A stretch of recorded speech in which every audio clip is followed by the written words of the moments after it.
ॐ भद्रं कर्णेभिः शृणुयाम देवाः भद्रं पश्येमाक्षभिर्यजत्राः स्थिरैरङ्गैस्तुष्टुवागुंसस्तनूभिः व्यशेम देवहितं यदायुः स्वस्ति न इन्द्रो वृद्धश्रवाः स्वस्ति नः पूषा विश्ववेदाः स्वस्ति नस्तार्क्ष्यो अरिष्टनेमिः स्वस्ति नो बृहस्पतिर्दधातु ॐ शान्ति शान्ति शान्तिः 237వ పేజీ 76వ కారిక यदा न लभते हेतून् उत्तमाधममध्यमान् तदा न जायते चित्तम् हेत्वाभावे फलं कुतः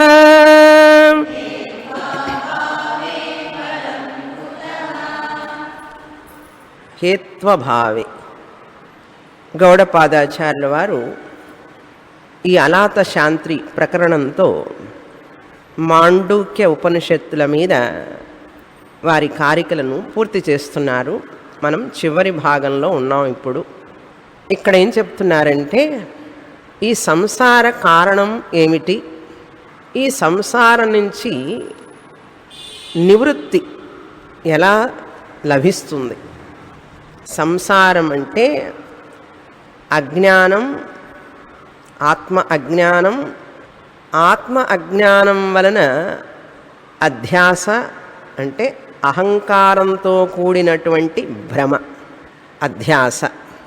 ఒకటిని ఒకటిగా చూడడం అధ్యాస, లేక ఒకటిని మరొకటిగా అనుకోవడం, చూడడం అధ్యాస. ఒకటిని మరొకటిగా ఎందుకు చూస్తాడు అంటే ఆ వస్తువు యొక్క జ్ఞానం లేకపోవడం వలన. తాడును పాముగా ఎందుకు చూస్తాడు? ఒక తాడును చూడవలసిన దాన్ని తాడుగా చూడాలి, కానీ పాముగా ఎందుకు చూస్తున్నాడు అంటే తాడు అజ్ఞానం అన్నాం. తాడు అజ్ఞానం వల్ల పాము అధ్యాసం ఏర్పడింది. అదేవిధంగా ఆత్మ అజ్ఞానం వల్ల అహంకారం ఏర్పడింది. ఆత్మ అజ్ఞానం వలన ఎలాగైతే పాము, తాడు అజ్ఞానం వల్ల పాము అనే భ్రమ కలిగిందో దాన్ని అధ్యాస అంటారు. త్రాటి మీద పామును చూడడం, తాడు చూడవలసిన చోట పామును చూడడం అధ్యాసం అన్నాం, భ్రాంతి అన్నాం. అదేవిధంగా ఇక్కడ ఆత్మ అజ్ఞానం వలన, ఆత్మని తెలుసుకోకపోవడం వలన దాని మీద అహంకారాన్ని అధ్యాసం చేస్తున్నాం. నేను, ఈ శరీరం, మనస్సు అనే ఈ యొక్క ప్రకృతిని మనం దాని మీద అధ్యాసం చేస్తున్నాం, ఆరోపిస్తున్నాం ఆత్మ అజ్ఞానం వలన. సో ఆత్మ అజ్ఞానం అధ్యాసానికి కారణం అవుతుంది. ఉంటే ఉండనివ్వండి, అధ్యాసం ఉంటే ఏమైంది అంటే పామును చూస్తే చూడు, పామును చూడటం వల్ల ఏమైందంటే భయం కలుగుతుంది. తాడుని పాముగా చూస్తే భయం కలుగుతుంది, చెమటలు పోస్తాయి, పరిగెట్టాల్సి వస్తుంది, కాళ్ళు నరాలన్నీ కూడా బిగుసుకుపోయి వణుకుతావు. అది ఇష్టమా నీకు? కాదు కదా. అదేవిధంగా ఇక్కడ ఆత్మని తెలుసుకోకపోవడం వలన, ఈ శరీరం, మనస్సు, ఈ నేను అనుకోవడం వలన ఏమవుతున్నది? నేను సుఖంగా ఉండాలి, నేను అది పొందాలి, ఇది పొందాలి, నాకు అతృప్తి, దుఃఖం అన్నీ ఉండడం వలన కామం కలుగుతున్నది. కామం అంటే దాన్ని పొందాలి, ఇది పొందితే కానీ నాకు ఆనందం ఉండదు అనేటటువంటి కామం, కోరిక కలుగుతున్నది. ఆ కోరిక వలన ఏమవుతుందంటే ఆ కోరిక తీర్చుకోవడానికి కర్మలు చేస్తున్నావు, పుణ్య పాప కర్మలు చేస్తూ ఉంటావు. ఆ కర్మల వల్ల ఏమొస్తుంది? మళ్ళీ ఫలం వస్తుంది. పుణ్యపాపల కర్మల వల్ల మంచి ఫలం, ఉత్తమ ఫలం, మధ్యమ ఫలం, అధమ ఫలం, రకరకాల ఫలాలు వస్తాయి.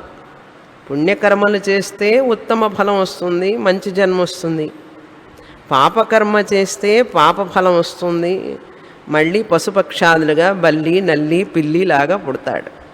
కనుక అజ్ఞానం, అజ్ఞానం వలన అధ్యాస, అధ్యాస వల్ల కామం, కామం వలన కర్మ, కర్మ వలన కర్మఫలం, కర్మఫలం వలన జన్మ. ఈ మొత్తాన్ని కలిపి సంసారం అంటారండి. సంసారం అంటే ఏమిటి చెప్పిందే చెప్తుంటా, ఎందుకంటే దీన్ని జీర్ణించుకోవడం కొంచెం కష్టం. అవిద్య, ఆత్మ అజ్ఞానం, అవిద్య. అజ్ఞానాన్ని అవిద్య అంటాం. అవిద్య, అధ్యాస, కామ, కర్మ, పుణ్యపాప ఫలం, జన్మ. ఈ మొత్తాన్ని కలిపి సంసార. శంకరాచార్యులు వారు ఒక్క శ్లోకంలో చెప్పారు, పునరపి జననం పునరపి మరణం పునరపి జనని జఠరే శయనం ఇహ సంసారే బహు దుస్తారే అన్నారు.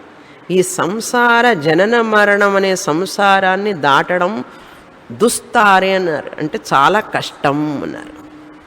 కనుక ఈ సంసారం నుంచి దాటడం ఎట్లా, బయటపడటం ఎలా అంటే ఈ యొక్క సుఖ దుఃఖాల నుంచి, సుఖం అయితే బాగానే ఉంటుంది, దుఃఖం వస్తుంది, వ్యాధి జర మరణ, ఈ దుఃఖాన్ని నుంచి ఎలా బయటపడాలి, దాన్ని నివృత్తి అంటారు. ఇక్కడ చెప్తున్నారు గౌడపాదాచార్యుల వారు, ఈ సంసార కారణం ఏమిటో తెలుసుకోవాలి. డాక్టర్ గారు మందు ఇచ్చే ముందు, ఔషధాన్ని ఇచ్చే ముందు వీడికి అసలు వ్యాధి ఎందుకు వచ్చింది, వ్యాధికి కారణం ఏమిటి అని తెలుసుకోవాలి కదా. టెస్ట్ చేస్తారు, మాస్టర్ చెకప్, పరీక్ష చేసి బాగా, నాయన నీకు ఈ రోగానికి ఈ మందు ఇవ్వాలి కనుక నేను ముందు నీకు రోగం ఏమిటో కనుక్కోవాలి. అట్లాగే భవరోగాన్ని కనుక్కుంటున్నారు మన ఋషులందరూ. భవరోగం అంటే ఏమిటి చెప్పి దానికి నివారణ చెప్పాలి. కనుక ముందు మనలో అజ్ఞానం ఉన్నదని మనం తెలుసుకోవాలి, ఆత్మ అజ్ఞానం ఉన్నదని తెలుసుకోవాలి. ఆ అజ్ఞానం పోగొట్టుకోవడానికి ఏమి చెయ్యాలో కూడా ఆ ఔషధాన్ని, జ్ఞాన ఔషధాన్ని స్వీకరించాలి. స్వీకరిస్తే నీకే భవరోగం వ్యాధి నయమవుతుంది, లేకపోతే అలాగే దుఃఖంతోనే జీవిస్తూ ఉంటావు. శాస్త్రం ఏమంటోంది, ఆత్మ అజ్ఞానమే వ్యాధి, పాపం. పాపం రోగం అంటే ఎక్కడో లేదు నాయన, ఆత్మ అజ్ఞానమే మనిషికి వ్యాధి లాంటిది, దాన్ని మించిన పాపం మరొకటి లేదు. ఆ పాపం వల్లనే కష్టాలన్నీ వస్తున్నాయి. నువ్వు ఆ పాపం నుంచి బయటపడాలి అంటే అజ్ఞానం నుంచి బయటపడు, జ్ఞానాన్ని పొందు. ఏమిటా జ్ఞానం? బ్రహ్మ సత్యం జగన్మిథ్య జీవో బ్రహ్మైవ నాపరః. బ్రహ్మమే సత్యం, జగత్ మిథ్య. మిథ్య అంటే సత్యం కాదు. సత్యం కాని పదార్థం మనకు ఒకటి కనిపిస్తున్నది అంటే అనృతమైనటువంటిది, సత్యం కానిది మనకు ఒకటి కనిపిస్తున్నది.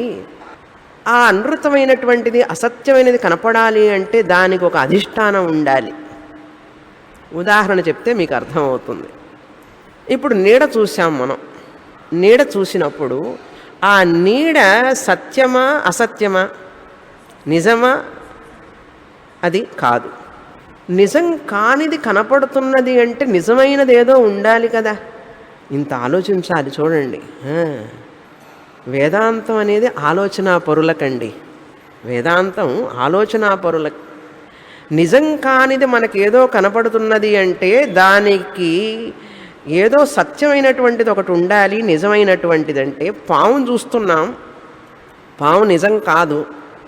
నిజం కాని పాము మనకు కనపడుతున్నప్పుడు దానికి అధిష్టానం ఏమై ఉండాలి అంటే తాడు అంటున్నాం, శాస్త్రంలో చెప్తున్నాం.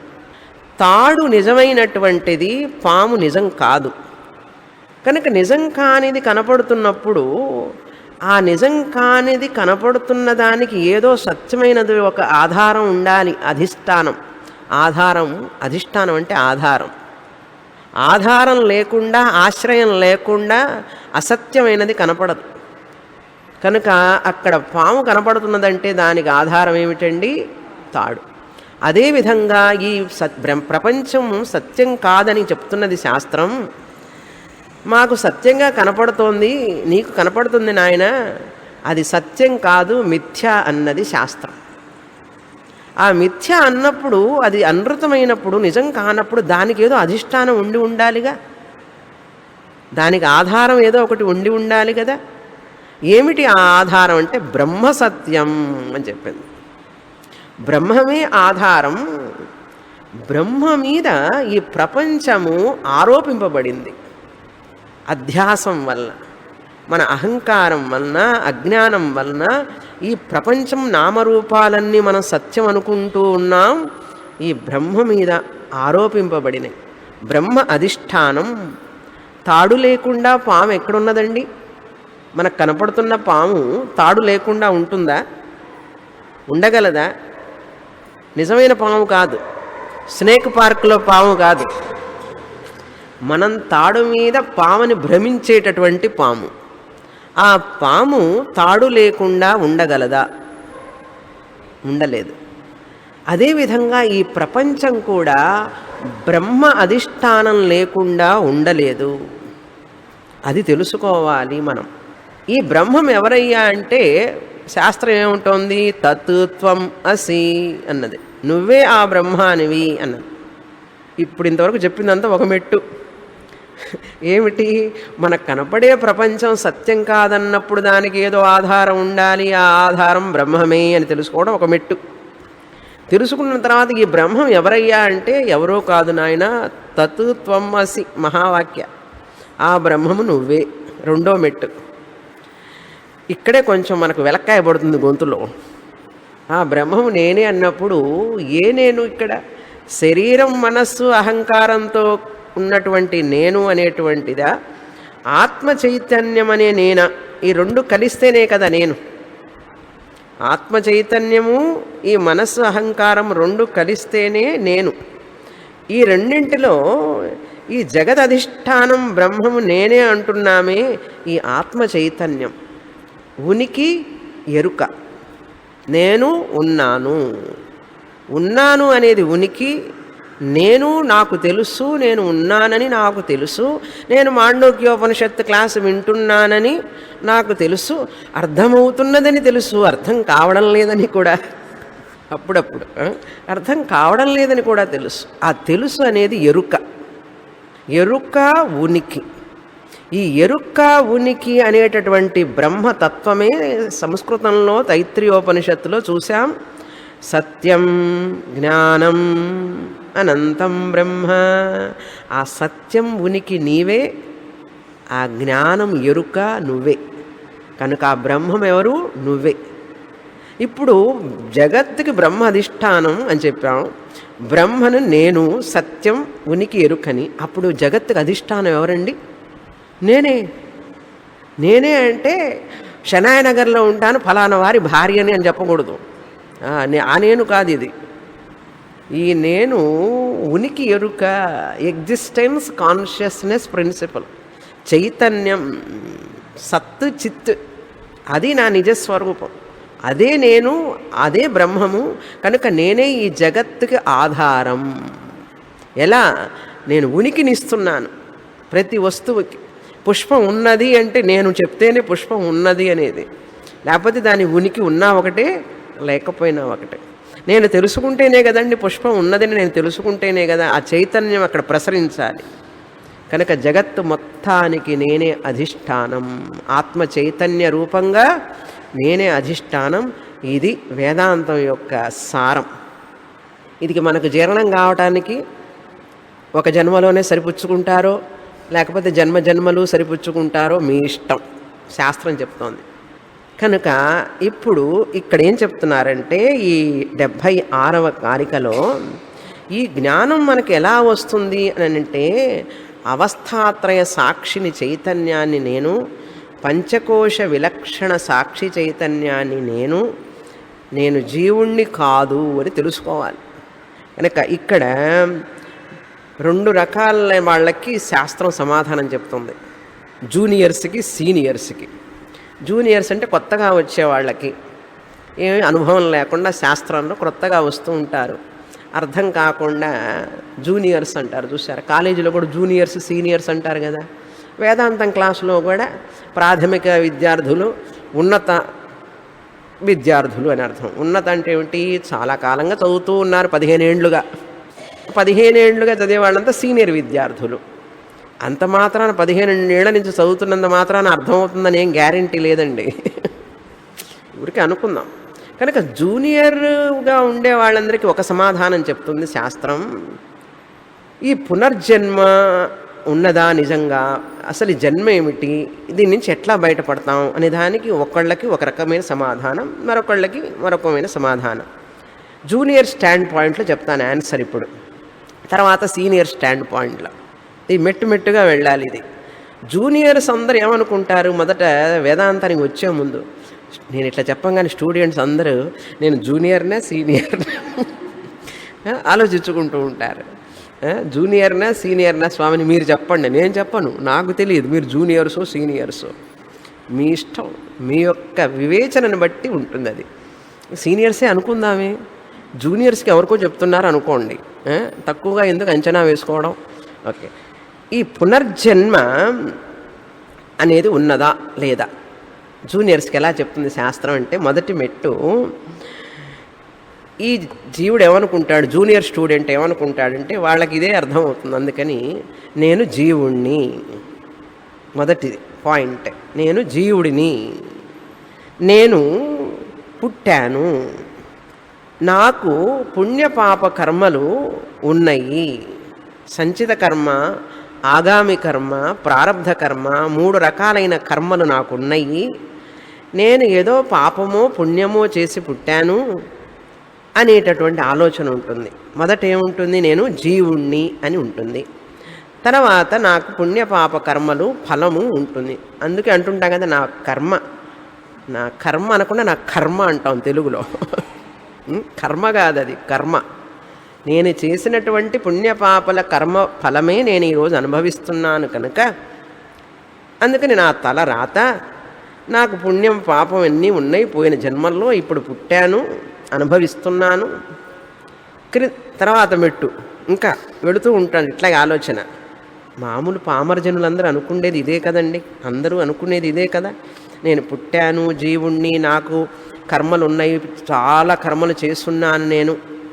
తర్వాత మెట్టు, నేను బల్లిగా, నల్లిగా, పిల్లిగా ఎన్నెన్నో జన్మలు ఎత్తుంటాను, పుట్టి ఉంటాను, ఏదో పుణ్యవశంగా ఇప్పుడు మనిషిగా పుట్టాను.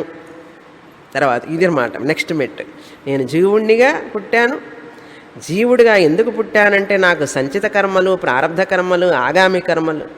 సంచిత, ఆగామి, ప్రారబ్ధ అంటే ఏమిటి తత్వబోధలో తెలుస్తుంది. మళ్ళీ అన్నీ చెప్పకూడదు, మీరంతా బాగా చదువుకున్న వాళ్ళు కదా. ఇప్పుడు అన్న తర్వాత నేను ఏదో పుణ్యం చేసుకొని మనిషి జన్మ ఎత్తాను, ఏ ఏ జన్మలు ఎత్తి వచ్చానో, ఎన్నెన్ని జన్మలు, ఏ ఏ జన్మల్లో ఎక్కడెక్కడ పుట్టి వచ్చానో, ఎక్కడెక్కడివాడు ఈ జీవుడు, ఎందరికి ఏమౌనో ఈ జీవుడు. ఈ జీవుడు ఎక్కడెక్కడ ఏ ఏ జీవులకి బల్లిగా, నల్లిగా, పిల్లిగా అనేక రకాలుగా జన్మలు తీసుకొని పుణ్యం వలన, పుణ్యవశం వల్ల, పుణ్య పాకం వలన మనిషి జన్మెత్తాను నేను. ఈ మనిషి జన్మ సార్థకం చేసుకుంటూ ఉన్నాను. ఇప్పుడు ఈ సార్థకం చేసుకొని సంచిత కర్మని అంతా కరిగించుకున్నాను. అంటే సంచిత కర్మ నన్ను అంటదు, పుణ్యకర్మలు చేశాను కదా. ఇప్పుడు ఆగామి కర్మ కూడా నన్ను అంటుకోదు. ప్రారబ్ధ కర్మ అనుభవిస్తూనే నేను జీవితం వెళ్ళబుచ్చుకుంటాను. ఎందుకంటే తత్వబోధ క్లాసుకు వచ్చి గురువుగారి దగ్గరికి వచ్చి చదివిన తర్వాత ఈ జూనియర్ స్టూడెంట్ ఏమనుకుంటారు, స్వామిని నాకు ఇదే లాస్ట్ జన్మ, నాకు ఇది కనీసం ఈ జన్మతో ఆఖరి జన్మండి అంటుంటారు. తథాస్తు అంటాం. ఏం చెప్పాలి? తథాస్తు, తథాస్తు అంటాం. ఈ జూనియర్ స్టూడెంట్స్ వాళ్ళ అభిప్రాయం ఏమిటి? మీ దగ్గరికి వచ్చేసాను నేను, ఇంకా నాకు ఇదే ఆఖరి జన్మ, ఇంకా మళ్ళీ పుట్టొద్దండి, నేను మళ్ళీ జన్మొద్దు నాకు. ఎందుకంటే ఇక్కడికి వచ్చాను, వేదాంతం తెలుసుకొని వింటూ ఉన్నాను, నేను ఆత్మని తెలిసిపోయింది నాకు. సంచిత కర్మ ఏమో భస్మైపోయింది, ఆగామి కర్మ చేరడం లేదు లిస్టులో, ప్రారబ్ధ కర్మ అనుభవిస్తున్నాను కనుక ఇప్పుడు 3 కర్మలు లేవు కనుక నెక్స్ట్ జన్మ నిల్లు ఉండదు. బాగుంది కదా ప్రాజెక్ట్. ఇది ప్రాజెక్ట్ అన్నమాట. ఏమిటి ప్రాజెక్ట్? సంచిత కర్మ కరిగిపోయింది, ఆగామి కర్మ పంచిపెట్టేశాం తత్వబోధ ప్రకారం. ప్రారబ్ధ కర్మ అనుభవిస్తూనే కరిగిపోతున్నది. కనుక ఇప్పుడు 3 కర్మల్లో ఒక్కటి కూడా లేకపోవడం వలన నెక్స్ట్ జన్మ రావడానికి ఏ కర్మ బ్యాలెన్స్ లేకపోవడం వలన నెక్స్ట్ జన్మ రాదు. ఇది వేదాంతం మొదటి మెట్టుగా చెప్పేటటువంటిది. దీంతో ఆనందంగా ఉంటారు చాలామంది. ఆహా, బాగుంది స్వామిని, దీని తర్వాత మాకు వద్దు, ఇంకేం చెప్పొద్దు అంటారు. ఇది ఎట్లా ఉంటుందంటే, ఒక కథ చెప్పనా? ఇప్పుడు చెప్పిందంతా ఎలా ఉంటుందంటే, కథ చెప్తే మీకు తెలుస్తుంది. ఈ యొక్క నిర్ణయం శాస్త్రం ఇది ఫైనల్ కాదండి. ఇప్పుడు ఈ చెప్పిందంతా నేను జీవుణ్ణి, నేను పుట్టాను, నాకు సంచిత ఆగామి ప్రారబ్ధ కర్మలు ఉన్నాయి, ఈ కర్మల వల్ల నేను ఏదో పూర్వజన్మ పుణ్యం వల్ల మళ్ళీ మనుష్య జన్మ ఎత్తాను, ఈ మనుష్య జన్మలో జ్ఞానం పొంది నేను మళ్ళీ సంచిత ఆగామి ప్రారబ్ధ కర్మాలన్నీ తీసేసుకున్నాను, నాకు మోక్షం వచ్చేస్తుంది అనే దృష్టి, ఈ భావన ఎట్లాంటిదంటే ఒక కథ చెప్తాను. ఒక వ్యక్తి నడుస్తూ వెళుతున్నాడు పౌర్ణమి రోజు. చెప్పానా కథ? ఇంకా చెప్పలేదు మీకు. చెప్పినా సరే మళ్ళీ చెప్తాను, వినని వాళ్ళు ఎవరైనా ఉంటే వాళ్ళకు ఉపయోగపడుతుంది. అతని పేరు నస్రుద్దీన్ ముల్లా. నస్రుద్దీన్ ముల్లా నడుస్తూ ఉన్నాడు రోడ్డు మీద. నడుస్తూ ఉంటే బావిలోకి చూశాడు రాత్రిపూట, పౌర్ణమి రోజు. బావిలోకి చూస్తే చంద్రుడు ఉన్నాడు. పాపం, అయ్యో చంద్రుడు బావిలో పడిపోయినాడు అనుకున్నాడు. ఏమనుకున్నాడు? చంద్రుడు బావిలో పడిపోయినాడు, పాపం చంద్రుడిని ఎట్లాగైనా రక్షిద్దాం అని చెప్పి అటు ఇటు వెతికాడు. బావి పక్కన ఏముంటుంది? తాడు ఉంటుంది. తాడు తీసుకొచ్చాడు, పెద్ద తాడు తెచ్చి ఆ తాడుని లోపలికి వేశాడు. ఒక పక్కన కొంచెం కట్టాడు, దానికి ముడిలాగా వేసి అక్కడ బకెట్ లాంటిదో ఏదో కట్టాడు. ఎందుకంటే చంద్రుడు బావిలోకి అందరూ బకెట్లోకి రావాలని. మనం గాలం కట్టి చిన్నప్పుడు బకెట్ పట్టుకునేవాళ్ళం. బకెట్లు దిగిపోతే లోపల గాలం వేసినట్లే ఇతను ఏం చేశాడు? తాడుని దించాడు. గాలం వేశాడో ఏమో వేశాడు. ఇంకేం చేస్తున్నాడు? చిన్నగా లాగుతున్నాడు. చంద్రుడు పైకి వస్తాడు అని చెప్పి చిన్నగా లాగుతూ ఉన్నప్పుడు ఆ గాలం ఒక రాయికి పట్టుకుంది. పట్టుకోగానే గాలం పైకి రావడంలా, తాడు పైకి రావడంలా. అబ్బా, చంద్రుడు చాలా బరువు ఉన్నాడు, ఇంత బరువా చంద్రుడు అనుకున్నాడు. అనుకొని ఇంకా చిన్న గట్టిగా లాగడం మొదలుపెట్టాడు. లాగేటప్పుడు వెనక్కి వెళ్ళాడు, ఢమాల కింద పడ్డాడు. కింద పడిపోయినాడు, వెల్లికిలా పడ్డాడు. వెల్లికిలా పడంగానే చంద్రుడు ఉన్నాడు పైన. పౌర్ణమి రోజు చంద్రుడు కనపడుతున్నాడు. అవ్వా, చంద్రుడు పైకి వచ్చేసాడు అని చెప్పి ఒకటే సంతోషం. చెప్పండి, ఇప్పుడు చంద్రుడు బావిలో పడ్డాడా? చంద్రుడు నిజంగా పైకి తీశాడా? చంద్రుడు నిజంగా ఆకాశంలోకి వెళ్ళాడా? కానీ అతను ఏమనుకుంటున్నాడు? అదంతా నిజం అనుకున్నాడు. చంద్రుడు బావిలో పడటం, చంద్రుడిని బయటికి లాగటం, చంద్రుడు పైకి వెళ్ళడం, చంద్రుడిని రక్షించాను అనుకోవడం, ఇదంతా భ్రమ. మనం కూడా అంతే. ఈ జూనియర్ స్టూడెంట్స్కి చెప్పిందంతా ఈ కథ లాంటిదే. ఆ నస్రుద్దీన్ ముల్లాకి ఎంత సంతోషం వచ్చిందో చంద్రుడిని పైన చూడంగానే. స్వామిని క్లాసుకి వెళ్ళంగానే చాలామందికి ఇంకా మాకు జన్మ ఉండదు, మోక్షమే, ఇంక జన్మ ఉండదు అంటుంది. కథ చెప్తే బాగా అర్థమైంది కదా. సీనియర్ స్టూడెంట్స్కి ఏం చెప్తుంది శాస్త్రం చూడండి. తర్వాత మెట్టు, సీనియర్ స్టూడెంట్స్ అంటే ఎక్కువ కాలం బాగా విన్న తర్వాత శాస్త్రాన్ని, అన్ని ఉపనిషత్తులు ఇప్పుడు నేను చెప్పినవన్నీ మొదటి నుంచి అన్నీ విని జీర్ణించుకుంటే, విని కాదు జీర్ణించుకుంటే వాళ్ళకి సమాధానం ఏంటో తెలుసా? శాస్త్రం చెప్తుంది, అతనికి తెలుస్తుంది నేను జీవుణ్ణి కాదు, అసలు నేను పుట్టలేదు, నాకు జన్మే లేదు. జన్మ రావడానికి అసలు పుణ్యపాపాలు, సంచిత ఆగామి ప్రారబ్ధ కర్మాలు అసలు నేను పుడితే కదా అవి ఉండడానికి, అవి ఉంటే కదా నేను పుట్టడానికి. నేను జీవుణ్ణి కాదు, నాకు సంచిత ఆగామి పుణ్య కర్మలు లేవు పుట్టడానికి. కర్మ లేకుండా జన్మ ఎట్లొస్తుంది? కనుక కర్మలు లేవు. కర్మలు లేవు కనుక నేను పుట్టలేదు. నేను పుట్టలేదు కనుక నాకు పునర్జన్మ అంటూ లేదు. ఇప్పుడు పుడితే కదా మళ్ళీ జన్మ, కనుక ఇప్పుడు పుడితే కదా నాకు పునర్జన్మ, కనుక ఇప్పుడు జన్మ లేదు, రాబోయే జన్మ కూడా లేదు. అర్థమైందా?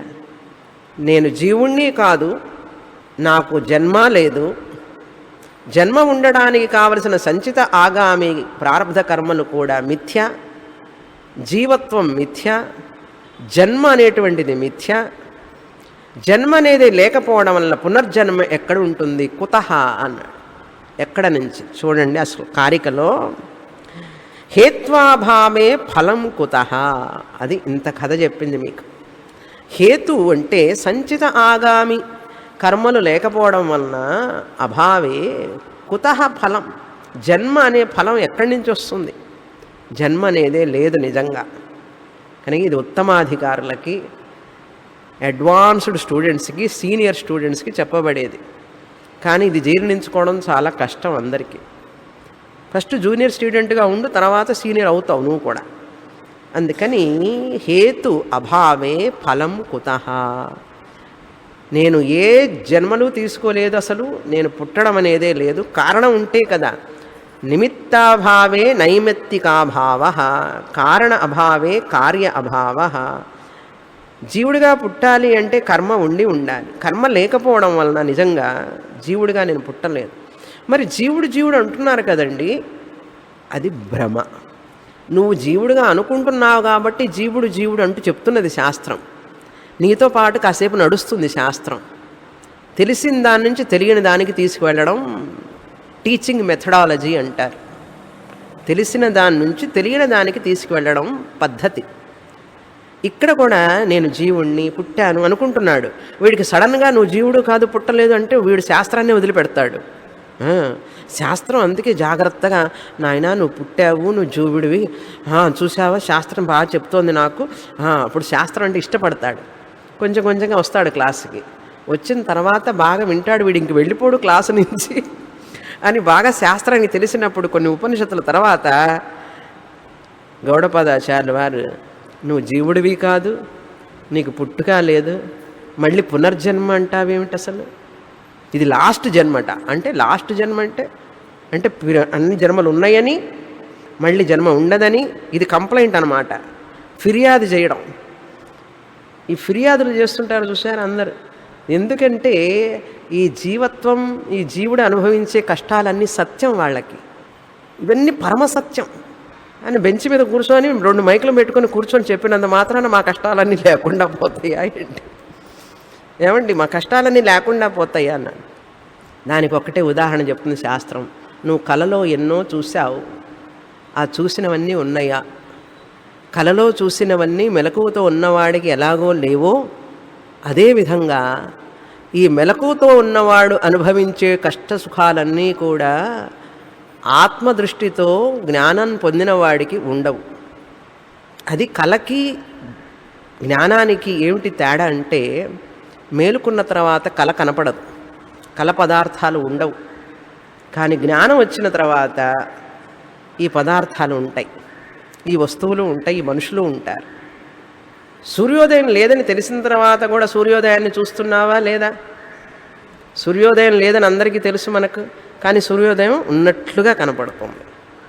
నిజంగా లేదని తెలుసు మనకు.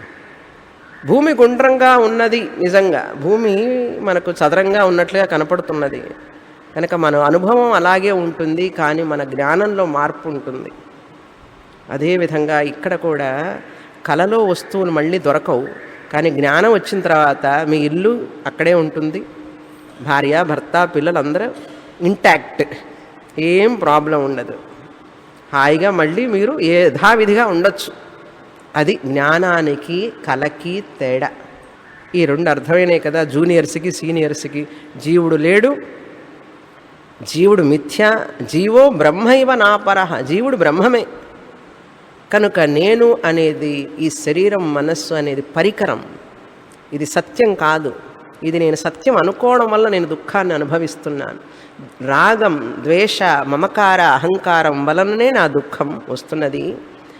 నేను ఇది కాదు అని తెలుసుకున్నప్పుడు మనిషి ముక్తిని పొందాడు అని అర్థం. ముక్తి అంటే చనిపోవడం కాదు, ఆళే అవుట్ అంటారు తమిళ్లో. మనిషి పోతేనే ముక్తి అండి, బతికుండంగా మోక్షం ఎక్కడుందన్నాడు. బతికుండంగా మోక్షం లేకపోతే త్యాగరాజుల వారు మోక్షము గలదా భువిలో జీవన్ముక్తులు కాని వారలకని ఎందుకు పాడతారు? ఆయన ఏమన్నారో తెలుసా? అసలు మోక్షం అనేది ఎక్కడుందయ్యా? వాడు బతికుండంగా మోక్షం పొందకపోతే జీవన్ముక్తులు గాని వారలకు అంటే అర్థం ఏందో తెలుసా? జీవన్ను జీవించుండగానే ముక్తి పొందని వాడికి మరొక మోక్షం అంటే ఎక్కడుందండి అని అడిగాడు త్యాగరాజుల వారు. పాడేవాళ్ళకు కూడా తెలియదు ఈ విషయం. త్యాగరాజు వారి కీర్తనను అర్థం చేసుకోవాలంటే వేదాంతం క్షుణ్ణంగా చదివితే అర్థమవుతుంది. కనుక ముక్తి అంటే అదే, బతికి ఉండగానే నేను ఆత్మస్వరూపాన్ని తెలుసుకోవడమే ముక్తి. కానీ చనిపోయిన తర్వాత నువ్వు ముక్తి పొందావో లేదో నీకే తెలియదు, ఎవరికీ తెలియదు. ఆ ముక్తి మాట్లాడదు శాస్త్రం. మన వేదాంతం చెప్పేది, అద్వైత శాస్త్రం చెప్పేది విశిష్టాద్వైతం, ద్వైతం ఇవన్నీ కూడా మెట్లు, సోపానాలు. కైలాసానికి వెళ్తాడు, వైకుంఠానికి వెళ్తాడు, పరమపదాన్ని పొందుతాడు. ఇవన్నీ కూడా మెట్లు అన్నమాట, మనిషిని దిద్దటానికి చెప్పబడినటువంటి సాధనాలు. పరమసత్యం ఏమిటి? ఇక్కడే ఇప్పుడే నేను మోక్షాన్ని పొందాను.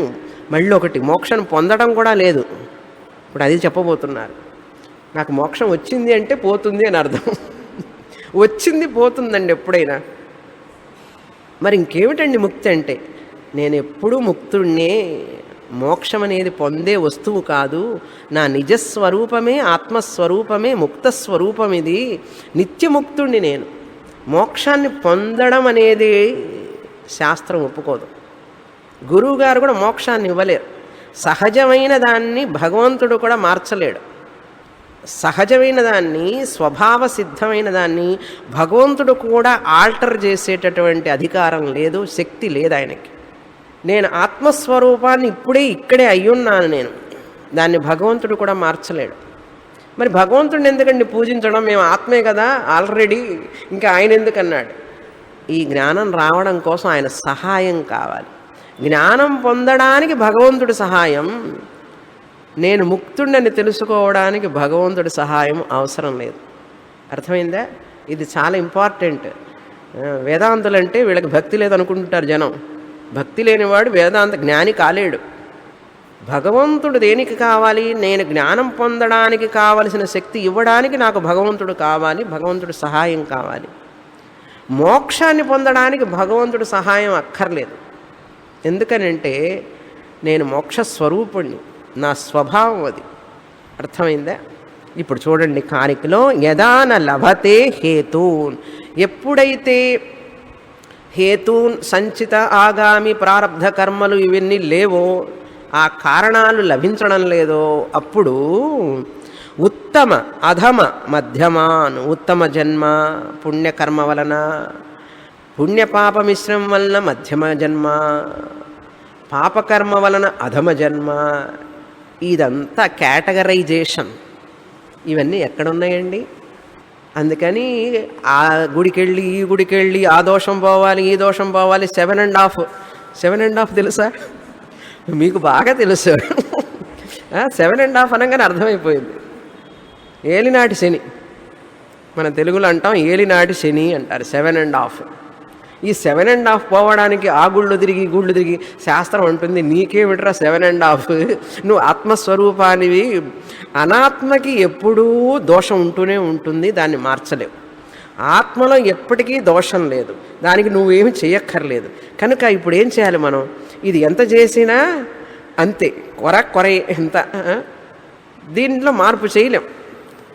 వ్యాధి లేనివాడున్నాడా, ముసలితనం లేనివాడున్నాడా, మరణం లేనివాడున్నాడా? ఈ శరీరంతో పట్టుకుంటే ఇవన్నీ ఉంటాయి. నేను ఆత్మని, నాకు వ్యాధి లేదు, మరణం లేదు, ముసలితనం లేదు. కనుక ఇది నేను అని తెలుసుకున్నాము అంటే ఏలినాటి శని ఎవరిని పట్టుకుంటాడండి? అనాత్మ జడం, దీన్ని పట్టుకోలేడు. ఆత్మని అంతకంటే పట్టుకోలేడు. ఇప్పుడు ఏలినాటి శని ఎవరికి? భ్రాంతిలో మధ్యలో అహంకారంతో ఉన్నవాడికి ఏలినాటి శని, అజ్ఞానంతో ఉన్నవాడికి. కనుక ఇది శరీరానికి మనస్సుకు లేదు, ఆత్మకి అంతకంటే ఉండడానికి లేదు. కనుక నీ యొక్క ఆలోచన భ్రమతో కూడినటువంటి దోషభూయిష్టమైనటువంటి నీ నిర్ణయం ఏదైతే ఉందో దాన్ని మార్చుకో ఫస్ట్. దాన్ని సరిచేసుకోకుండా ఆ నవగ్రహాల చుట్టూ తిరుగుతావు చూసావు. ఈ చుట్టూ తిరిగే బదులు కాస్త క్లాసుకు రావచ్చు కదా, వినొచ్చు కదా. ఎందుకు ఆయాసపడతావు? ఆ ఆయాసంలో నీకు ఏమైనా ఫలితం ఉంటుందా? అజ్ఞానం వలన. లేని పాము పోగొట్టడానికి జపం చేస్తున్నాడు కూర్చొని. పాము పోవాలి పోవాలి పోవాలి పోవాలి. ఆ పామును మంత్రగాడిని పిలుచుకొచ్చాడు. అరే మంత్రం చెప్పని ఆయన పాము పోతుంది. పిలుచుకొచ్చాడు మంత్రగాడిని. పాము పోవడానికి మంత్రం ఉంటుంది తెలుసా మీకు? అదొకటి తీసుకొస్తాడు. అది పట్టుకున్నాడని చాలు పాము ఎండిపోతుంది. పరిగెత్తుకుంటూ వాడిని పిలుచుకొచ్చాడు. వాడిని పిలుచుకొచ్చిన తర్వాత ఆ పాము ఊత్తాడు, చూసారా వాడు? అది స్వామీజీ, పూజ్య స్వామీజీ అయితే అది ఊది మ్యూజిక్ కూడా చూపిస్తారు. పెపెపే పెపే పెపే అని అదే సౌండ్ కరెక్ట్గా. అది అవసరమా? ఈ లేని పామును పోగొట్టడానికి అది అవసరమా చెప్పండి? వాడిని పిలవాలా? మంత్రం జపించాలా? స్నేక్ చార్మన్ని పిలవాలా పాముల వాడిని? అవసరం లేదు కదా. అదేవిధంగా అసలు పుణ్య పాప కర్మలనేవి నువ్వు భ్రమతో భావిస్తున్నావు ఉన్నట్లుగా అవి నిజంగా లేవని తెలుసుకున్న రోజు నీకు ఆయాసం తగ్గుతుంది, ఖర్చు తగ్గుతుంది. అసలు ఈ భ్రమ వల్ల వచ్చినటువంటి అనారోగ్యం పోతుంది, ఈ దుఃఖం పోతుంది. ఎంత చేసినా కూడా స్వామిని మా అబ్బాయికి వ్యాధి తగ్గుతుందంటారా? అది చెప్తున్నారు, ఇది చెప్తున్నారు, ఇది చేయమంటున్నారు, అది చేయమంటున్నారు. అమ్మాయికి కుజదోషం ఉందిట, నాగదోషం ఉందిట, అబ్బాయి దొరకడంలా. అబ్బాయికి ఏదో దోషం ఉంటే అమ్మాయి దొరకటంలా. ఇద్దరు దొరికారంటే ఏదో ఇంకా పిల్లలు పుట్టలేదని ఒకటి. ఇట్లా ఏదో ఒకటి కాదు, రెండు కాదు, ఉంటూనే ఉంటే. చాంతాడు అంత ఉంటుంది మన లిస్టు. చాంతాడు తెలుసా? బావిలో వేసే తాడునే చాంతాడు అంటారు. మనకు కావలసినవి మనం అనుకునేవన్నీ చాంతాడంతులా పొడుగ్గా ఉంటాయట. కనుక హేతువును న లభతే, ఉత్తమ జన్మ అధమ జన్మ మధ్యమ జన్మ ఎక్కడి నుంచయ్యా వస్తాయి అని అడుగుతున్నారు. తదా న జాయతే చిత్తం, అప్పుడు తదా ఆ సమయంలో, చిత్తం అంటే చైతన్యం, న జాయతే అంటే అది నిజంగా పుట్టడం అనేది లేదు. ఆత్మ చైతన్యం పుట్టింది అన్నాడు. ఈ శరీరంలో ఆత్మ జన్మించిందట. మళ్ళీ శరీరం పోయిన తర్వాత ఆత్మ ప్రయాణం చేసి పైకి వెళుతున్నదట. ఆత్మ అంతటా ఉన్నది, అది ప్రయాణం చేయడం ఏమిటి అసలు? కనుక మనం ఎంత అజ్ఞానంలో ఉన్నామని తెలుసుకోవడానికి కనీసం 10 సంవత్సరాలు చదవాలి వేదాంతం. అట్లంటే ఎవరు రారు. అప్పుడప్పుడు నేను చెప్తుంటా తెలియకుండా ఏదన్నా. కొంతమంది స్టూడెంట్స్ ఏమండి 10 సంవత్సరాలు చదివినా కూడా మనకు అర్థం కాదు, ఇంకెందుకండి వెళ్ళడం అంటారు. మనకు ఎంత అజ్ఞానం ఉందో మనం ఇంకా ఎంత తెలుసుకోవాలో అని తెలుసుకోవడానికి మనం చదవాలి ఫస్ట్. తర్వాత మళ్ళీ చదువుతూ ఉండగా అర్థమవుతుంది. ఇప్పుడు చూడండి, తదా న జాయతే చిత్తం. ఎందుకని? హేత్వాభావే ఫలం కుతః. ఈ సంచిత ఆగామి ప్రారబ్ధ కర్మలనేవి నిజంగా లేకపోవడం వలన, హేతు అభావే, అభావే అంటే అవి లేకపోవడం వలన, ఫలం కుతః, జన్మ అనే ఫలం, కర్మఫలం కుతః ఎక్కడి నుంచి వస్తుందండి అంటున్నాడు. రాదు అని అర్థం. తర్వాత కారిక 77. అనిమిత్తస్య చిత్తస్య యానుత్పత్తి సమాద్వయం అజాతస్యైవ సర్వస్య చిత్తదృశ్యం హి తద్యతః.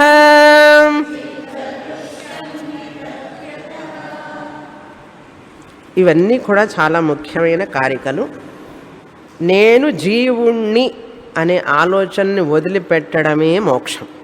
పూజ్య స్వామీజీ చెప్తారు, దయానంద స్వామీజీ, కాగ్నిటివ్ చేంజ్ అంటారు. నీ ఆలోచనలో మార్పు రావడమే మోక్షం. నీ ఆలోచనలు అజ్ఞానంతో కూడినటువంటి ఆలోచనలు జ్ఞానంతో నిండాలి. అది ఇప్పుడు అజ్ఞానంతో కూడిన ఆలోచనలు ఇవన్నీ, నేను జీవుణ్ణి, నేను పుట్టాను, నాకు పుణ్య పాప, ఈ ఆలోచనలతోనే నువ్వు కృంగిపోతున్నావు.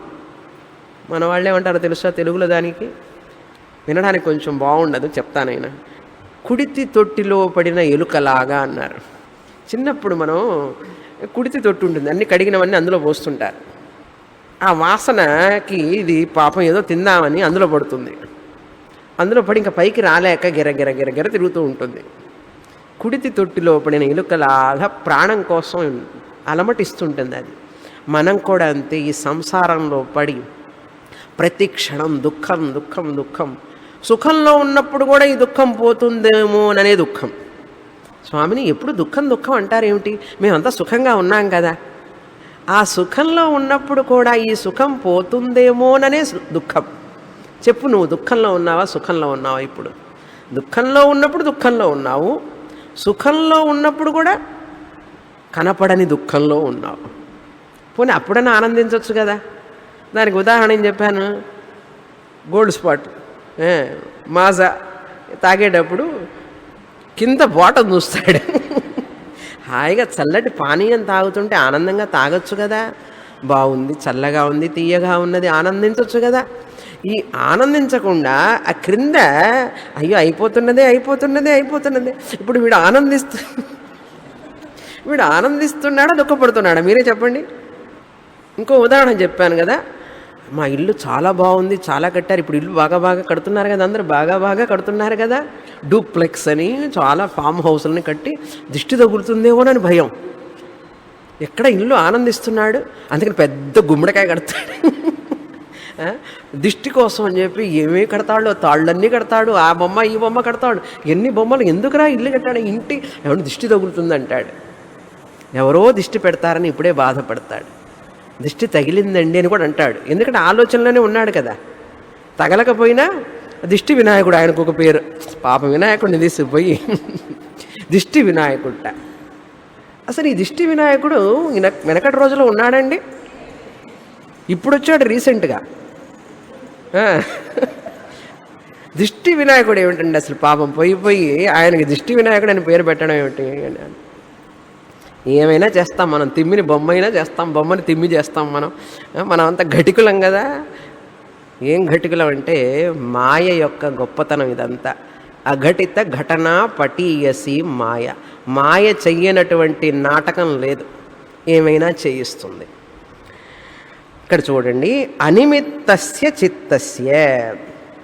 అనిమిత్తం అంటే జీవాత్మ ఎప్పటికీ కర్మ నుంచి విడిపడే ఉన్నాడు. అసలు కర్మ అనేటువంటిదే లేదు. నిమిత్తం అంటే కారణం, అనిమిత్తం అంటే కారణం లేనటువంటి.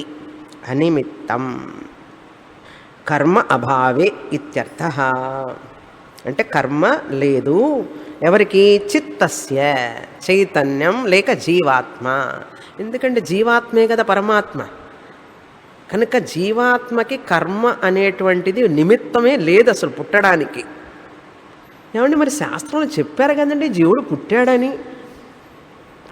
ఎందుకు చెప్పానంటే నిన్ను చిన్నగా శాస్త్రంలోకి లాగడానికి అది చెప్పాం, అంతేగాని అది నిజం కాదు. జీవుడు అనాదని చెప్పిన తర్వాత ఎప్పుడూ జీవుడు ఆత్మే అయి ఉన్నాడు, అసలు ఆత్మస్వరూపమే. అంటే ప్రయాణించడం ఇవన్నీ కూడా అహంకారం, చిదాభాస అనేటువంటి అహంకారం ప్రయాణిస్తుంది, కానీ ఆత్మ ప్రయాణించదు. కనుక మనం బాగా చింతన చేయాలి ఈ విషయాన్ని. అనిమిత్తస్య చిత్తస్య అంటే కారణం లేనటువంటి ఆ జీవుడికి కర్మనే కారణమే లేకపోతే చిత్తస్య అనుత్పత్తి, ఉత్పత్తే లేదు. యా అనుత్పత్తి జన్మ అభావ అని అర్థం. ఉత్పత్తి అంటే జన్మ. న యా అనుత్పత్తి అంటే ఏ జీవుడికైతే జన్మ లేదో, కారణం లేకపోవడం వలన సమా అద్వయ అన్నారు. ఆ జీవుడు ఎప్పుడూ కూడా నిత్యం. ఆ జీవుడు అంటే ఎవరు ఇక్కడ? చైతన్యం. జీవుడి అసలు స్వరూపం ఏమిటో తెలుసా? చైతన్యం. ఏమండి, కుండలో ఉన్నది ఆకాశమే. కుండ రావడానికి ముందు కూడా బయట ఆకాశమే కదా ఉన్నది. ఈ కుండ రాగానే ఆకాశం అన్న పుట్టిందా? పుట్టలేదు కదా. ఈ కుండ పగిలిపోతే ఆకాశం పాపం చనిపోతుందా? పోదు కదా. జీవుడు కూడా అంతే. ఈ శరీరం వచ్చినంత మాత్రాన జీవుడు పుట్టాడు అంటున్నాడు. జీవుడు పుట్టల, శరీరం పుట్టింది. అర్థమైందా? జీవుడు అనాది, పుట్టడు, నిత్యం. ఈ చైతన్యమే జీవుడు పేరు వచ్చింది ఇక్కడ. ఆ బయట ఉన్న ఆకాశానికి ఇందులో కుండ ఆకాశం అని పేరు పెట్టాం, కానీ కుండలో ఆకాశం పుట్టలేదు కొత్తగా. కుమ్మరివాడు ఏం చేశాడు? కుండ చేశాడా? కుండలో ఉన్న ఆకాశాన్ని తయారు చేశాడా? కుండను తయారు చేసిన తర్వాత కొంచెం ఆకాశాన్ని తీసుకొచ్చి ఇందులో పెట్టాడా? అదేవిధంగా ఈ శరీరం వచ్చిన తర్వాత ఆత్మ ఇందులో ప్రవేశించడం అంటూ ఏం లేదు. ఆత్మ అంతటా ఉన్నది. ఈ శరీరం రాగానే ఇందులో కూడా ప్రతిఫలిస్తోంది. దానికి మనం ఏం పెట్టాం? పేరు జీవుడని పెట్టాం. నిజంగా ఇప్పుడు ఈ ఆత్మ అనే జీవుడు పుట్టాడా? శరీరం పుట్టింది. పుట్టడం వలన జీవుడు పుట్టాడు అనే పేరు నువ్వు ఇచ్చావు అనవసరంగా. ఆ భ్రమలో పడిపోయినావు. ఈ కుండ ఉన్నా లేకపోయినా ఆకాశానికి ఏమిటండి? ఇందులో ఉన్న చోటు దానికి ఏమన్నా నష్టం ఉందా? కుండలో ఉన్నప్పుడు ఘటాకాశం, కుండ లేకపోతే మహాకాశం. ఈ శరీరంలో ఉన్నప్పుడు జీవాత్మ, శరీరం లేకపోతే పరమాత్మ. ఇప్పుడు నేను ఎవరిని? పరమాత్మనే జీవాత్మ పేరుతో పిలువబడుతున్నాను అంతే. నేను ఎప్పుడు ఆత్మని అని చెప్పాలి ధైర్యంగా. నేను పరమాత్మనేనండి, ఇప్పుడు జీవుణ్ణి అయిపోయినాను అన్నాడు. ఇప్పుడు కాలేవు. ఎందుకంటే ఎట్లాగైతే చోటు ఆకాశాన్ని విభజించలేవో ఆత్మని కూడా శరీరం పుట్టడం వలన నువ్వు ఆత్మని విభజించలేవు. అర్థమైందా? ఆత్మ పుట్టడం లేదండి. శరీరం పుట్టగానే ఆత్మ అక్కడ లభిస్తున్నది. ఉపలబ్ధి స్థానం అంటారు. మనం ఎలక్ట్రిసిటీ కరెంటు పాయింట్స్ ఇవ్వంగానే ప్లగ్ పాయింట్స్, అందులో ఎలక్ట్రిసిటీ లభిస్తుంది. పుట్టించారు ఎలక్ట్రిసిటీని, లభిస్తున్నది. Available point. ఇది కూడా అంతే. ఇప్పుడు మనందరి శరీరాలన్నీ ప్లగ్ పాయింట్స్ లాంటివి. ఆత్మ ఎలక్ట్రిసిటీ లాంటిది. ఎగ్జాంపుల్ గుర్తుపెట్టుకోండి. అజాతస్యైవ సర్వస్య ఈ ఆత్మే అన్ని రూపాలుగా కనపడుతున్నది. జన్మలేనటువంటి అజాతస్య, ఈ జన్మలేనటువంటి ఆత్మే అన్ని రూపాలలో లభిస్తున్నది అన్నారు. ఉన్నది అనేది ఆత్మతత్వం. ఆమె ఉన్నది, ఆయన ఉన్నాడు, అది ఉన్నది, ఇది ఉన్నది. ఆ ఉన్నది అనేటువంటిది ఆత్మతత్వం. ఏది ఉన్నది అనేది అనాత్మతత్వం. అది ప్రకృతి మాయ, మ్యాటర్ ప్రిన్సిపల్. కనుక అంతటా ఏమున్నది? ఇప్పుడు ఆత్మే ఉన్నది అనే రూపంలో ఆత్మ ఉన్నది అన్నిటి అందు. చిన్నప్పుడు శ్లోకాలు చదువుకున్నాం. అందుగలడిందు లేడని సందేహములదు, చక్రి సర్వోపగతుండెందెందు వెతకి చూచిన అందందేగలడు, దానవాగ్రణి వింటే అనగానే ఆహా ఏం బాగా పాడాడండి శ్లోకం అర్థం తెలుసా? అక్కడ ఉన్నాడు, ఇక్కడ లేడని లేదు, అంతటా ఉన్నది ఆత్మ. ఈ రూపాలన్నీ కూడా మనకు ఆత్మని గ్రహించడానికి ఈ రూపాలు సహాయపడుతున్నాయి. అర్థమైందా? అది సర్వస్య, అన్నింటి యొక్క, సర్వస్య ఏవ అజాతస్యైవ బ్రహ్మ అంటే పుట్టుక లేనటువంటి బ్రహ్మవే ఇవన్నీ కూడా అన్నారు. చిత్తదృశ్యం హి తద్యతః. ఎందుకంటే కారణం ఏమిటంటే చిత్తదృశ్యం, ఇవన్నీ కూడా చిత్తదృశ్యాలే, మిథ్యా అనే అర్థం. మనం చూసేదంతా కూడా, మనం అనుభవించేవన్నీ కూడా మిథ్యా. ఎందుకనంటే చూస్తున్నావు కనుక. చూసేవాడు సత్యం, చూడబడేది మిథ్యా అన్నారు. నువ్వు చూసే శరీరం సత్యం కాదు, తెలుసుకునేవాడు సత్యం, తెలుసుకోబడేది మిథ్యా. దృశ్యత్వాత్ ఘటవత్. ఏమండి, ఈ కొండ మీరు అవుతారా? ఈ కొండ ఆబ్జెక్ట్ దృశ్యం కనుక కొండ మీరు కాలేరు. అదేవిధంగా ఈ శరీరం మీరు తెలుసుకుంటున్నారు కనుక మీరు శరీరం కాదు. అందువలన చిత్తదృశ్యం హి యతః, అవన్నీ కూడా చిత్తదృశ్యాలే, నిజం కాదు. తర్వాత కారిక 78. బుద్ధ్వా నిమిత్తతాం సత్యాం హేతుం పృథగనాప్నువన్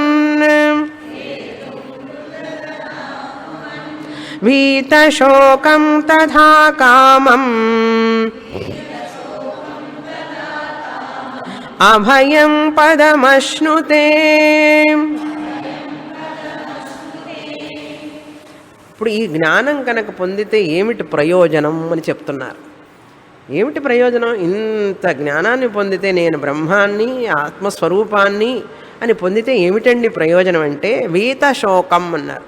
వాడు శోకం నుంచి బయటపడతాడు అన్నారు. అది వీత శోక. బుద్ధ్వా, ఆ బుద్ధ్వా అనేది చాలా ముఖ్యం. ఈ విధంగా తెలుసుకున్న తరువాత అని అర్థం. ఈ విధంగా తెలుసుకొని, ఏ విధంగా?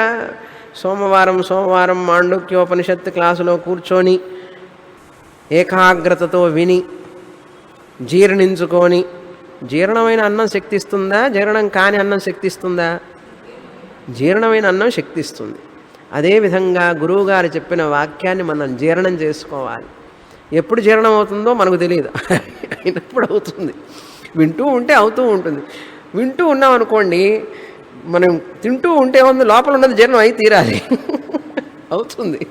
కొంత వాకింగ్ చేయాలన్నమాట. అట్లా అదేవిధంగా ఇక్కడ కూడా మధ్య మధ్యలో నవ్విస్తుంటా, ఎందుకంటే కొంచెం కష్టంగా ఉంది కదా సబ్జెక్ట్ అని. ఓకే. బుద్ధ్వా అనిమిత్తతాం సత్యాం. అనిమిత్తతాం అంటే కారణం లేనటువంటి, తురీయ ఆత్మ, కాజ్లెస్ కాజ్, కారణం లేనటువంటి. అనిమిత్తం, నిమిత్తం అంటే కారణం, అనిమిత్తం న నిమిత్తం అంటే కారణం లేనటువంటి. ఈ కారణం లేనటువంటి అనిమిత్తతాం సత్యాం, అద్వైతం ఈ విధంగా మనం తెలుసుకున్నప్పుడు, అద్వైతం బ్రహ్మ నేను అని తెలుసుకున్నప్పుడు ఏమిటి ప్రయోజనం? హేతుం పృథగ్ న ఆప్నువన్. ఇంకో కారణం చెప్తున్నారు. ఏ విధంగా తెలుసుకోవాలిట? అద్వైతం బ్రహ్మ మాత్రమే ఉన్నది, ఆ అద్వైతం బ్రహ్మ నేను అని తెలుసుకొని, హేతుం పృథగ్ ఆప్నువన్ న ఆప్నువన్, అనాప్నువన్ అంటే వేరొక కారణం అనేది లేదు అసలు నేను పుట్టడానికి అని తెలుసుకొని. పృథక్ అంటే వేరుగా, హేతు అంటే కారణం, అనాప్నువన్ అది లేకుండా, అంటే మరొక కారణం అంటూ లేదు ఉన్నారు. ఏమండి, కళలో అన్ని చూశారు, కళ వ్యక్తి, కళ మనుషులు, కళలో ఉన్న పదార్థాలన్నీ ఈ కళ కనేవాడి కంటే వేరుగా ఉన్నాయా? చెప్పండి, లేనే లేవు కొంచెం కూడా. అదేవిధంగా ఈ జాగ్రత్త ప్రపంచం అంతా కూడా మనం చూస్తున్న ఈ నామ రూపాలన్నీ కూడా బ్రహ్మ కంటే వీసం కూడా వేరుగా లేవు. వీ బిట్ అంటారు ఇంగ్లీష్లో, మనం తెలుగులో ఏమంటాం? వీసం కూడా. ఆ వీసం అనేది వేరు, మీసం వేరు. వీసం కూడా అంటే వీ బిట్టు కూడా లేదు అని తెలుసుకున్నాడు. తెలుసుకొని నా ఆప్నువన్ అనాప్నువన్ హేతుం వీతశోకం పదమశ్నుతే అంటే దుఃఖం లేనటువంటి ఆ యొక్క పదాన్ని, ఆ స్థితిని పొందుతాడు. అశ్నుతే ఆ గమ్యాన్ని పొందుతాడు. ఎక్కడైతే దుఃఖమను లేశం కూడా లేనటువంటి స్థితిని పొందుతాడు. ఏషా బ్రాహ్మీ స్థితి పార్థ నైనాం ప్రాప్య విముహ్యతి. అది అటువంటి బ్రహ్మము కంటే వేరు లేదు అని తెలుసుకుంటాడు. మరి ఈ మాయ ఏమిటండి అన్నాడు. ఈ మాయ కూడా ఎక్కడుంది నాయన? బ్రహ్మ కంటే వేరుగా లేదు అని. నీడ నీకంటే వేరుగా ఉంటుందా? నీడ కనపడుతోంది, అంత మాత్రాన నీకంటే వేరుగా ఉంటుందా ఏమిటి? మాయ కూడా కనపడుతుంది. కనపడేదంతా మాయ. మాట చెప్పగానే దేవదాసు పాట జ్ఞాపకం వస్తుంది చాలామందికి. పాడితేనితే అర్థం కాదండి, వినాలి శాస్త్రం. ఈ కనపడేదంతా మాయ లాంటిది, దానికి ఉనికి లేదు వేరుగా బ్రహ్మ కంటే. అకామం తథా అభయం. అకామం అంటే ఇంకా పూర్ణత్వం పొందాలి, ఏదో చెయ్యాలని ఎదురు చూడటం ఉండదు దేనికోసం. అది చెయ్యాలి, ఇది చెయ్యాలి, అది కావాలి. పూర్ణత్వం పొందడానికి, తృప్తి పొందడానికి మరొక కామం అంటూ ఏం ఉండదు. అసలు బంధింపబడే కోరికలు ఏమీ ఉండవు అతనికి. ఒకవేళ ఉన్నా కూడా అవి బంధింపబడనటువంటి కోరికలు, అవి లోకక్షేమం కోసమే కానీ తన కోసం అంటూ ఏ కోరికలు ఉంచుకోడు జ్ఞాని. తర్వాత అభయం, భద్రత, రక్షణ అనేది నా యొక్క స్వరూపం అని తెలుసుకుంటాడు. నాకు ఇన్సెక్యూరిటీ ఏమిటి? ఇన్సెక్యూరిటీ ఎవరికండి? అజ్ఞానంలో ఉన్నవాడికి ఇన్సెక్యూరిటీ, జ్ఞానంలో ఉన్నవాడికి ఇన్సెక్యూరిటీ లేదు. ఎందుకంటే ఈ జగత్తు మొత్తానికి నేను అధిష్టానం అయితే నాకు ఇన్సెక్యూరిటీ ఏమిటి? అది అభయం. భయం అంటే భయం లేకుండా ఉండడం. ఇక్కడ భయం లేకుండా ఉండడం అంటే ఏమిటి? రక్షణ, భద్రత, ఇదే నా స్వరూపం కనుక నాకు ఎటువంటి భయం ఉండదు. తర్వాత కారిక అభూతాభినివేశాద్ధి